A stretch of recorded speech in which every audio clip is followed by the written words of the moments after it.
Shalini software engineer. ಇಬ್ಬರು ಹದಿಹರಿಯದ ಮಕ್ಕಳ ತಾಯಿ. ಅವಳ ಪತಿ ವಿದೇಶದಲ್ಲಿ ಕೆಲಸ ಮಾಡುತ್ತಿದ್ದಾರೆ. ಅವಳು ಅವನಿಗೆ ಎಲ್ಲವೂ ಚೆನ್ನಾಗಿದೆ ಎಂದು ಹೇಳುತ್ತಾಳೆ, ಏಕೆಂದರೆ ಅವಳು ಈಗಾಗಲೇ ಅವನ ಭುಜದ ಮೇಲಿರುವ ಹೊರೆಯನ್ನು ಹೆಚ್ಚಿಸಲು ಬಯಸಲಿಲ್ಲ. ಕೋಣೆಯೊಳಗೆ ಅಪ್ಪ ನೋವಿನಿಂದ ನರಳುತ್ತಿದ್ದಾರೆ.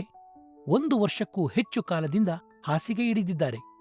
ಮೌನವಾಗಿ ಅವಳು ನಗುತ್ತಾ ತನ್ನ ಆಯಾಸವನ್ನು ಮರೆಮಾಚಿದಳು. ಆಫೀಸ್ ಇಮೇಲ್ಗಳಿಗೆ ಉತ್ತರಿಸುತ್ತಲೇ ಉಪಹಾರವನ್ನು ಸಿದ್ಧಪಡಿಸುತ್ತಾಳೆ.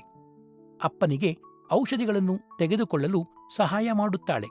ಅವನ ಬಟ್ಟೆಗಳನ್ನು ಬದಲಾಯಿಸುತ್ತಾಳೆ. ತನ್ನ ಆಫೀಸಿನ ಮೀಟಿಂಗ್ಗಾಗಿ ಅವಳ ಮೇಜಿನ ಬಳಿಗೆ ಹಿಂತಿರುಗುತ್ತಾಳೆ. ತನ್ನ ಊಟವನ್ನು ಮಾಡಲು ಅವಳಿಗೆ ಸಮಯವಿರುವುದಿಲ್ಲ. ಮಕ್ಕಳೊಂದಿಗೆ ಅವರ ಹೋಂವರ್ಕ್, ನಂತರ ಮತ್ತೆ ರಾತ್ರಿಯ ಅಡಿಗೆ ಮಾಡುತ್ತಾಳೆ. ತಡರಾತ್ರಿ ಅಪ್ಪ ಕರೆದಾಗ ಅವಳು ಸುಸ್ತಾಗಿದ್ದರೂ ಸಹ ಎದ್ದು ಪ್ರೀತಿಯಿಂದ ಹೋಗುತ್ತಾಳೆ. ಆರೈಕೆ ಮಾಡುವುದು ಪ್ರೀತಿಯ ಕ್ರಿಯೆ. ಆದರೆ ವಿಶ್ರಾಂತಿಯಿಲ್ಲದೆ ಪ್ರೀತಿ ನಿಧಾನವಾಗಿ ಆರೈಕೆದಾರರ ಮಾನಸಿಕ ಹಾಗೂ ದೈಹಿಕ ಶಕ್ತಿಯನ್ನು ಕುಗ್ಗಿಸುತ್ತದೆ.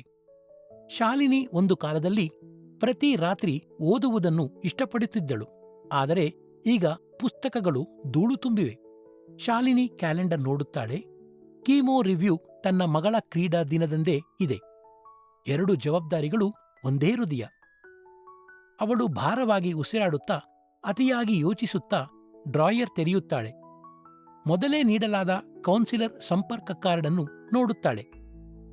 ಕರೆ ಮಾಡಬೇಕು ಎಂದು ಯೋಚಿಸಿದಾಗ ಅವಳ ಕೈಗಳು ನಡುಗುತ್ತವೆ. ಕಣ್ಣೀರು ಮೃದುವಾಗಿ ಬೀಳುತ್ತದೆ. ಅವಳು ಬಲಶಾಲಿಯಾಗಿರಲು ಬಯಸಿದ್ದಾಳು.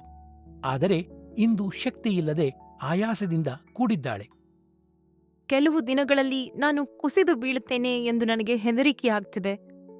ಅಪ್ಪ ಅಥವಾ ಮಕ್ಕಳಿಗೆ ನನ್ನ ಮೇಲಿರುವ ಭರವಸೆಯನ್ನ ಕೆಡಿಸಲು ಇಷ್ಟವಿಲ್ಲ. ನೀವು ಹಾಗೆ ಮಾಡುವುದಿಲ್ಲ.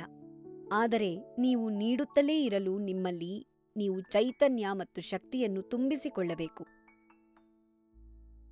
ಭಾವನಾತ್ಮಕ ಸ್ವ ಆರೈಕೆ. ನೀವು ನಂಬುವವರೊಂದಿಗೆ ಭಾವನೆಗಳನ್ನು ಹಂಚಿಕೊಳ್ಳಿ. ವಾರಕ್ಕೊಮ್ಮೆ 1 ಗಂಟೆ ವಿಶ್ರಾಂತಿ ಪಡೆಯಿರಿ. ಮಾತನಾಡಿ, ಬರೆಯಿರಿ, ಅತ್ತು ಬಿಡಿ. ಆರೈಕೆದಾರರ ಬೆಂಬಲ ಗುಂಪನ್ನು ಆನ್ಲೈನ್ ಅಥವಾ ಆಫ್ಲೈನ್ನಲ್ಲಿ ಸೇರಿ. ದೈಹಿಕ ಸ್ವ ಆರೈಕೆ. ಪ್ರತಿದಿನ 15 ರಿಂದ 20 ನಿಮಿಷಗಳು ನಡೆಯಿರಿ. ಮನೆಯೊಳಗಾದರೂ ಸರಿ. ಪ್ರತಿ 2 ಗಂಟೆಗಳಿಗೊಮ್ಮೆ ಸ್ಟ್ರೆಚ್ ಮಾಡಿ. ನೀರು ಕುಡಿಯಿರಿ. ಆರೈಕೆ ಮಾಡುವವರು ತಮ್ಮನ್ನು ತಾವು ಮರೆತು ಬಿಡುತ್ತಾರೆ. ಆಗಾಗ್ಗೆ ಸಣ್ಣ ಪ್ರಮಾಣದಲ್ಲಿ ಆಹಾರವನ್ನು ಸೇವಿಸಿ. ಮಾನಸಿಕ ಸ್ವ ಆರೈಕೆ. ಪ್ರತಿದಿನ ಮಾಡಬಹುದಾದ ಸಣ್ಣ ಗುರಿಗಳನ್ನು ಹೊಂದಿಸಿ. ಕಾರ್ಯಗಳಿಗೆ ಆದ್ಯತೆ ನೀಡಿ. ಎಲ್ಲವೂ ಪರಿಪೂರ್ಣವಾಗಿರಬೇಕಾಗಿಲ್ಲ. ಅಪರಾಧಿ ಮನೋರಹಿತ ವಿರಾಮಗಳನ್ನು ತೆಗೆದುಕೊಳ್ಳಿ. ವಿಶ್ರಾಂತಿ ಮತ್ತು ರೀಚಾರ್ಜ್. 15 ನಿಮಿಷ ಸಂಗೀತ ಆಲಿಸುವುದು ಅಥವಾ ಆಳವಾದ ಉಸಿರಾಟ ತೆಗೆದುಕೊಳ್ಳಿ. ಅಪ್ಪ ವಿಶ್ರಾಂತಿ ಪಡೆಯುವಾಗ ನೀವು ಸಹ ವಿಶ್ರಾಂತಿ ಪಡೆಯಿರಿ. ಒಡಹುಟ್ಟಿದವರು ಅಥವಾ ನೆರೆಹೊರೆಯವರಿಗೆ ಒಮ್ಮೊಮ್ಮೆ ಅವರೊಂದಿಗೆ ಕುಳಿತುಕೊಳ್ಳಲು ಹೇಳಿ. ಯಾವುದೇ ಆರೈಕೆದಾರನು ಅದನ್ನು ಒಬ್ಬಂಟಿಯಾಗಿ ಮಾಡುವ ನಿಯಮವನ್ನು ಹೊಂದಿಲ್ಲ. ಸ್ವ ಆರೈಕೆ ಸ್ವಾರ್ಥವಲ್ಲ ಶಾಲಿನಿ. ಇದು ಬದುಕುಳಿಯುವಿಕೆ ಮತ್ತು ಅದು ನಿಮ್ಮ ಮೇಲಿನ ಪ್ರೀತಿ ಮತ್ತು ಕಾಳಜಿ. ಬೆಳಗ್ಗೆ ಶಾಲಿನಿ ಆತುರ ಪಡದೆ ನಿಧಾನವಾಗಿ ಚಹಾ ಕುಡಿಯುತ್ತಾಳೆ. ಶಾಂತವಾಗಿ ಕಣ್ಣು ಮುಚ್ಚುತ್ತಾಳೆ. ಅವಳ ಸೋದರ ಸಂಬಂಧಿ ಅಪ್ಪನ ಜೊತೆ ಇರುವಾಗ ಅವಳು 10 ನಿಮಿಷಗಳು ನಡೆಯುತ್ತಾಳೆ. ಅವಳು ಆಳವಾದ ಉಸಿರಾಟವನ್ನು ಅಭ್ಯಾಸ ಮಾಡುತ್ತಾಳೆ. ಅವಳು ತನ್ನ ಮಗಳ ಶಾಲಾ ಕಾರ್ಯಕ್ರಮಕ್ಕೆ ಹಾಜರಾಗುತ್ತಾಳೆ. ಸಂತೃಪ್ತಿಯಿಂದ ನಗುತ್ತಾಳೆ. ಸಂಜೆ ಅವಳು ಶಕ್ತಿಯುತವಾಗಿ ಮನೆಗೆ ಹಿಂತಿರುಗುತ್ತಾಳೆ. ಅಪ್ಪನನ್ನು ಪ್ರೀತಿಯಿಂದ ಅಪ್ಪಿಕೊಳ್ಳುತ್ತಾಳೆ. ಕಾಳಜಿ ಎಂದಿಗೂ ನಿಲ್ಲುವುದಿಲ್ಲ ಎಂದು ನಾನು ಭಾವಿಸಿದೆ. ಆದರೆ ನಾನು ಕಲಿತಿದ್ದೇನೆ, ನಾವು ಯಾರಿಗಾದರೂ ಕಾಳಜಿ ವಹಿಸಬೇಕಾದರೆ ನಮ್ಮ ಕಾಳಜಿಯನ್ನು ನಾವು ಕಡೆಗಣಿಸಬಾರದು. ಇದು ಬಹಳ ಸುಲಭ.